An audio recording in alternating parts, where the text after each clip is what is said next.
श्रावणात येणाऱ्या मंगळवारी जी नववधू असते तिने जवळपास 5 वर्ष मंगळागौरीचं उद्यापन आणि मंगळागौरीची पूजा करायची असते। पहिले 5 वर्ष पूजा आणि 5व्या वर्षी उद्यापन या प्रकारची पूजा असते। मंगळागौर म्हणजे कोण तर पार्वती, अर्थात आपल्या घरामध्ये असलेली अन्नपूर्णा। ही अन्नपूर्णा प्रत्येकाच्या घरामध्ये असते, पण बऱ्याच जणांना या अन्नपूर्णेचं महत्त्व काय आहे ते फक्त माहिती नसतं। अन्नपूर्णे म्हणजेच आपल्या घरामध्ये आपल्याला अन्न देणारे किंवा आपल्या घरात जे अन्न शिजतं त्या अन्नाला उत्तम चव देणारी देवता म्हणजेच अन्नपूर्णा। आणि या देवतेची जी उपासना आहे ती श्रावणातील मंगळवारी केली जाते।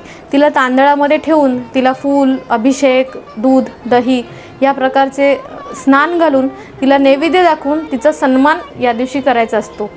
नववधूंनी ही पूजा का करायची, कारण नववधूंनी याच्या पुढे आयुष्यभर तिला संसार सांभाळायचा आहे किंवा अन्न ही जबाबदारी तिला सांभाळायची आहे। त्यामुळे अन्नपूर्णेचे आशीर्वाद घेऊन तिने जर संसाराला सुरुवात केली तर ती सगळ्यांनाच उत्तम अन्न देण्यामध्ये यशस्वी होते।